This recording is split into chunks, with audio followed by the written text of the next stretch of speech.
पाक फौज ने मजीद 3 रिटायर्ड फौजी ऑफिसर्स को तहवील में ले लिया। तीनों ऑफिसर्स को lieutenant general retired Faiz Hamid के कोर्ट मार्शल के सिलसिले में तहवील में लिया गया। गिरफ्तार अफसरान में 2 ब्रिगेडियर और 1 कर्नल शामिल। Brigadier retired Ghaffar, brigadier retired Naeem और कर्नल आसिम को हिरासत में लिया गया। तीनों रिटायर्ड अफसरान का ताल्लुक चकवाल से है और फैज हमीद के मंजूर नजर अफसरान थे।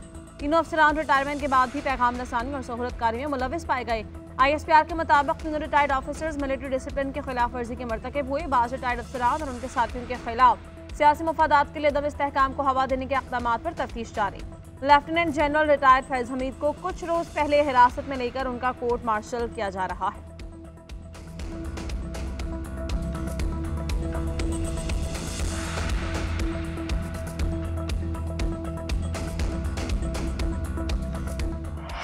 फैज हमीद से मेरा कोई लेना देना नहीं। फौज फैज हमीद से तफ्तीश कर रही है तो करे, ये इनका अंदरूनी मामला है। जनरल फैज हमीद हमारा असासा थे जिसे ज़ाया कर दिया गया। जनरल फैज हमीद का एहतसाब कर रहे हैं, अच्छी बात है, लेकिन फिर ये सब का एहतसाब करें।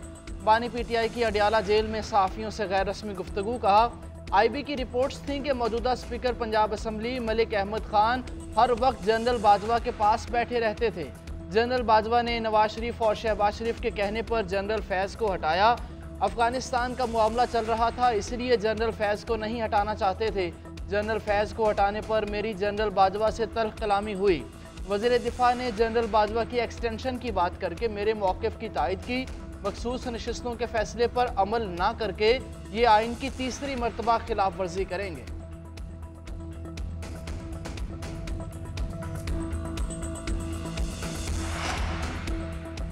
PTI वालों को 9 मई के तमाम अहदाफ फैज हमीद ने दिए। वो बतौर कोर कमांडर पेशावर बानी PTI को तहफ़्फ़ुज़ फराहम कर रहे थे। वज़ीर दिफा ख्वाजा आसिफ का कहना है कि बानी PTI का मुकदमा फौजी अदालत में चलना चाहिए। जनरल फैज़ ने कोशिश की कि उन्हें आर्मी चीफ बनाया जाए। जब जनरल फैज़ को आर्मी चीफ नहीं बनाया गया तो उन्होंने बानी PTI के परेशान जहन को इस्तेमाल किया। वज़ीर इत्तलात अता तरह ने कहा कि जनरल फैज़ की गिरफ्तारी के बाद कई शवाहिद सामने आ रहे हैं। मज़ीद गिरफ्तारियां भी की जाएंगी। गिरफ्तारियां सिर्फ एक इदारे तक महदूद नहीं रहेंगी। अब बानी PTI खुद को इस मामले से दूर नहीं कर सकते। बानी PTI के जनरल फैज हमीद से राबतों के सबूत आ रहे हैं।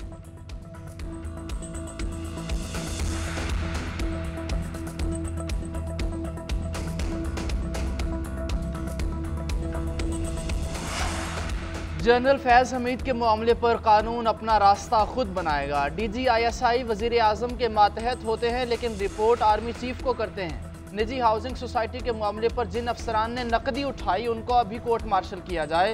अपोजिशन लीडर उमर अयूब की अडियाला जेल के बाहर गुफ्तगू। कहा ख्वाजा आसिफ को किसी बात का नहीं पता, बराए नाम वज़ीर दिफा है, उन्हें GHQ के पास नहीं जाने दिया जाता। शिबली फराज बोले उन्हें बानी PTI से मुलाकात नहीं करने दी गई।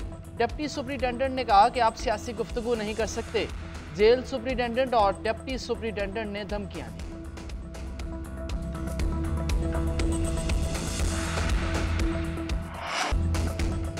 अवाम और मुसल्लह अफवाज के ताल्लुकात को कमज़ोर करने के लिए दुश्मन प्रोपेगेंडा कर रहा है। साबिक़ फौजियों और कौम की गैर मुतज़लज़ल हिमायत से ऐसी तमाम साजिशें नाकाम बनाएंगे। Army chief general Asim Munir ने कहा कि कौम की गैर मुतज़लज़ल हिमायत से तमाम मज़मूम मकासद और इरादों को नाकाम बनाया जाएगा। साबिक़ फौजी अफसरान मुल्क की तरक्की में अहम किरदार अदा करते रहे। साबिक़ अफसरान का अंदरूनी और बैरूनी सिक्योरिटी खतरात से निपटने के लिए मुकम्मल ताउन और हिमायत का इज़हार। आर्मी चीफ का रिटायर्ड फौजी अफसरान और जवानों के एजाज़ में इस्तक़बालिया।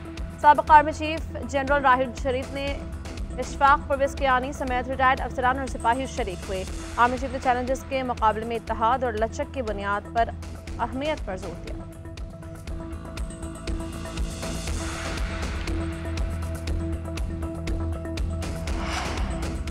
जिन्होंने मुल्क को नुकसान पहुंचाया उनका एहतसाब ज़रूरी है। हमें कारकर्दगी के साथ अवामी मसाइल का ज़्यादा फोकस रखना है।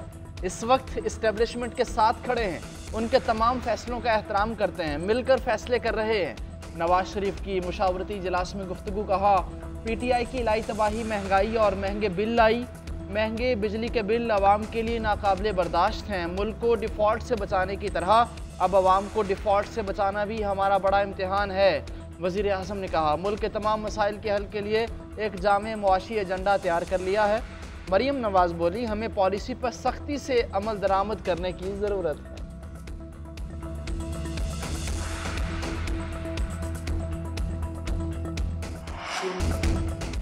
जनरल बाजवा ने साफ कहा था कि वो तौसी नहीं ले रहे। जनरल बाजवा की बदनीयती होती तो उनके पास कई ऑप्शंस थे। जनरल बाजवा को गुज़श्ता हुकूमत ने एक्सटेंशन दी थी। बानी पीटीआई की हुकूमत खत्म हो रही थी, उनकी सोच थी कि उन्हें रोकना है। पीपल्स पार्टी और पीटीआई ने एक्सटेंशन के लिए वोट दिया था। स्पीकर पंजाब असेंबली मलिक अहमद खान की मीडिया से गुफ्तगू, कहा ख्वाजा आसिफ को इंटरव्यू देते हुए ये बातें नजर रखनी चाहिए। ख्वाजा आसिफ का रद्देअमल में कहना है कि मलिक अहमद खान छोटे भाई हैं, उनके हवाले से ज़्यादा बात नहीं करना चाहता, कोई नया तनाज़ा खड़ा नहीं करना चाहता, उनके मशवरे से बात करूँगा।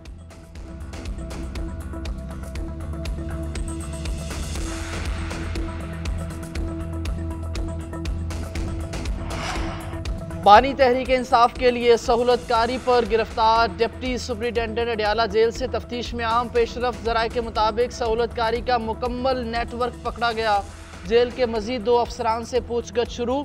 अडियाला जेल के असिस्टेंट नाजिम और साबिक डिप्टी सुपरिटेंडेंट जफर शामिल।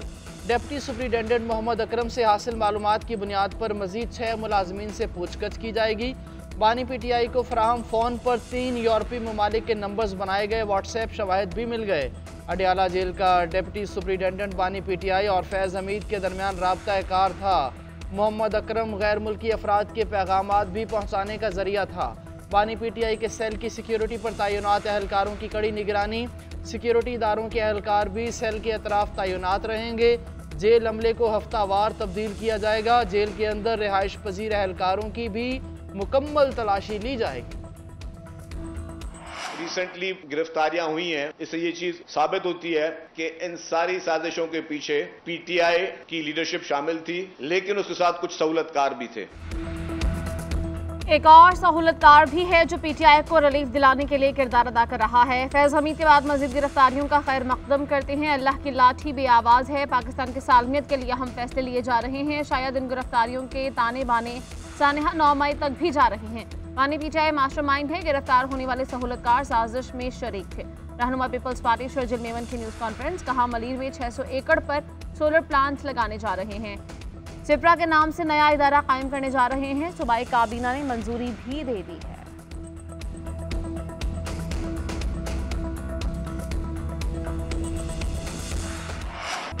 इंटरनेट का बहरान लाखों नौजवानों पर रोजगार के दरवाजे बंद करने लगा। इंटरनेट की रफ्तार बदस्तूर सुस्त। सोशल मीडिया ऐप्स का इस्तेमाल भी इंतहाई दुश्वार। सॉफ्टवेयर हाउसेज और फ्रीलांसर्स को बड़े नुकसान का सामना। ऑनलाइन ट्रांसपोर्ट और डिलीवरी सर्विस भी मुतासिर। बैंक्स, निजी और सरकारी दफातर को भी मुश्किलात का सामना। ई कॉमर्स से मुंसलिक अफराद ने कहा कि मुख्तलिफ सोशल मीडिया प्लेटफॉर्म्स पर कैंपेन चल रही है। कंपनीज को रिस्पॉन्स मिल रहा है, ना ही रेवेन्यू आ रहा है। मकामी और बैनुल-अक़वामी क्लाइंट्स काम वापस ले रहे हैं। IT सेक्टर को $30 लाख तक रोज़ाना का नुकसान हो रहा है। माहिरीन कहते हैं इंटरनेट का यही मयार रहा तो डिजिटल मईशत दाव पर लग जाएगी।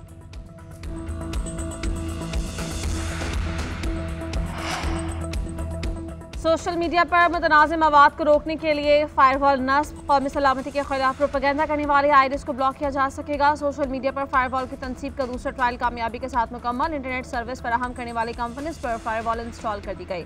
ज़राए के मुताबिक सोशल मीडिया ऐप्स को डाउन करके फायरवॉल को इंस्टॉल किया गया। फायरवॉल से मोबाइल सिग्नल्स, इंटरनेट सर्विस को भी डाउन किया गया।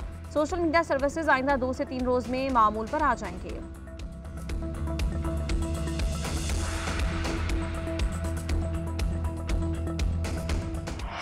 पूरी दुनिया में हुकूमतें साइबर सिक्योरिटी के लिए फायरवॉल इंस्टॉल करती हैं। फायरवॉल से पहले वेब मैनेजमेंट सिस्टम था। हुकूमत अब सिस्टम को अपडेट कर रही है।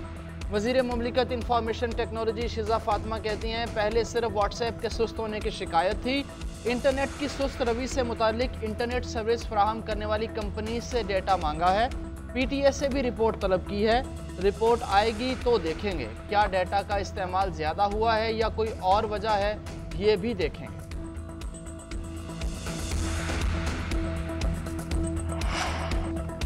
सेनेट की कायमा कमेटी ने इंटरनेट की बंदिश से नुकसानात की रिपोर्ट तलब कर ली। सेनेटर अफनान उल्लाह ने कहा कि इंटरनेट सुस्त होने से कम अज़ कम 500 मिलियन का नुकसान हो चुका।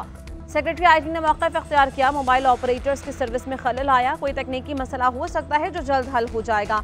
सेनेटर अफनान उल्लाह ने कहा सोशल मीडिया या व्हाट्सएप पर डाउनलोडिंग और अपलोडिंग नहीं हो रही। सेनेटर हुमायूं मोहम्मद ने कहा कि पहले ही सरमायाकारी नहीं, इस तरीके से सारा कारोबार तबाह हो जाएगा।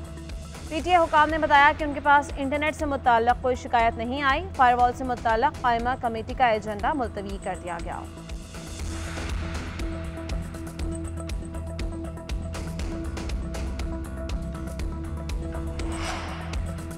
इस मुल्क में हर एक का अपना एजेंडा है। सेक्रेटरी काबीना ने भाई को बचाने के लिए इल्जाम वज़ीर आज़म पर आयद किया। सेक्रेटरी काबीना ने वज़ीर आज़म को बस के नीचे धक्का दे दिया। चीफ जस्टिस काज़ी फैज़ ईसा सेक्रेटरी काबीना कामरान अली अफजल पर शदीद बरहम, कहा क्यों ना आप पर फर्द जुर्म आयद करें, सच बताएं वाइल्ड लाइफ महकमे के नोटिफिकेशन के पीछे कौन है। मारगला हिल से मुताल्लिक़ हुक्म के बाद सुप्रीम कोर्ट के खिलाफ प्रोपेगेंडा शुरू हो गया। जिंदगी में कभी एक प्लॉट नहीं लिया, जो खरीदा अपनी कमाई से खरीदा। डेपुटेशन वालों को वापस करने पर भी शोर मचाया। कहा गया कि चीफ जस्टिस ने ये कर दिया वो कर दिया, जाती हमला करवा लो, गाली गलोच कर लो बस। चीफ जस्टिस को जान से मारने की धमकियां देनी हो तो आज़ादी इज़हार राय आ जाती है। उन 190 मिलियन पाउंड वालों से कोई क्यों नहीं पूछता। 190 मिलियन पाउंड केस में भी बिल्डर ही था।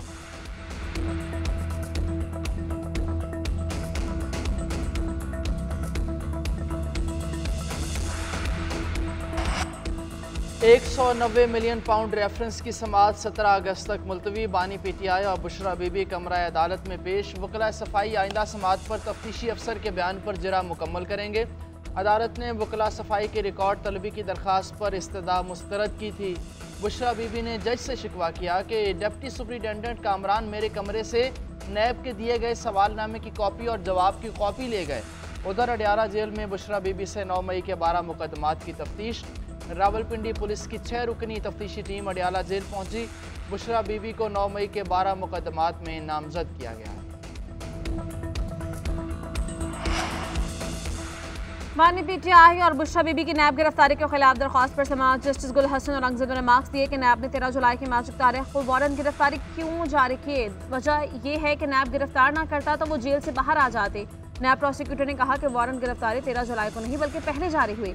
जस्टिस गुल हसन और अंगज़द ने रिमार्क्स दिए, नैब का पहला कॉल अप नोटिस तो दुरुस्त नहीं, दूसरा हमें दिखा दें आप नैब के मुबहम कॉल अप नोटिस पर गिरफ्तारी का जवाब कैसे पेश करेंगे कि अदालत आज ही गिरफ्तारी को गैर कानूनी करार दे सकती है। जस्टिस बाबर सत्तार ने रिमार्क्स दिए कि आपने अपनी पोजीशन क्लियर करनी होगी, आपने नैब इंक्वायरी ज्वाइन की या नहीं। अदालत ने केस की समाअत 21 अगस्त तक मुलतवी कर दी।